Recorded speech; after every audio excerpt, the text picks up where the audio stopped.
TNT Urdu voice میں خوش آمدید۔ آئیں آج کی کہانی سنتے ہیں۔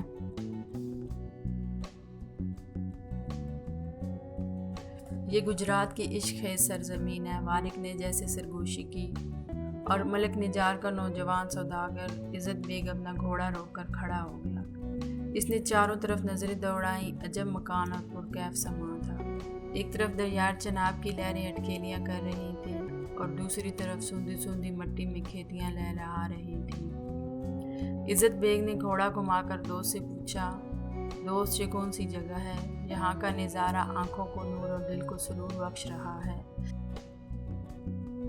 دوست نے مسکرا کر جواب دیا، عزت بیگ، یہ گجرات کی وہ سرزمین ہے جہاں محبت کے گل بوٹے پھوٹتے ہیں، پرکیف عشق کی سرشاریاں بکھرتی ہیں۔ اسے وادی چناب کہتے ہیں۔ یہاں کی روحانی اور رومانی کیفیت، عارفانہ اور عاشقانہ شاعری پورے ہندوستان میں مشہور ہے۔ جب ہم لاہور سے روانہ ہوئے تھے تو ایک شخص نے کہا تھا کہ اے پردیسیوں، گجرات کا رخ نہ کرنا ورنہ کیا ہوگا؟ عزت بیگ نے چڑھ کر پوچھا، ہم بچے تو نہیں کہ کوئی ہمیں پکڑے گا؟ عزت بیگ دوست رازداری سے بولا، یہاں ایک مثل مشہور ہے کہ جس نے گجرات کا ایک گھونٹ پانی پی لیا پھر وہ گجرات ہی کا ہو کر رہ گیا۔ میں یہاں عشق کا کھیل کھیلنے نہیں آیا اور نہ میں اس قدر دل پھینکوں کہ ہر چیز پر فریفتہ ہو جاؤں۔ عزت بیگ نے بھویں چڑھا کر کہا، دہلی جیسا خوبصورت شہر اور لاہور کا بانگ پن میرا دامن نہ پکڑ سکا تو گجرات کا پانی مجھ پر کیا اثر کرے گا؟ یہ کہتے ہوئے اس نے گھوڑا آگے بڑھایا۔ شام ہوتے ہوئے یہ لوگ گجرات پہنچ گئے۔ انہوں نے ایک بڑی سرائے میں قیام کیا۔ گجرات کی فضائیں نغمے بھری سرگوشیوں میں ڈوبی ہوئی تھی۔ کھانے کے بعد عزت بیگ پر کچھ ایسی کیفیت طاری ہوئی کہ ایک دم محفل رقص و سرور کے لیے اس کی طبیعت میں چل اٹھی۔ تمام شب رقص و موسیقی کے ساغر چلتے رہے، سینے جلتے اور جذبات بھڑکتے رہے۔ نماز ختم ہوئی تو عزت بیگ ساتھیوں سے بولا، دوستوں، یہ شہر عجیب رنگ اور سیر انگیز ہے۔ اس کا ہر لہجہ ایک نیا کیف عطا کرتا ہے۔ میرا دل ہے کہ سینے سے باہر نکلا آتا ہے۔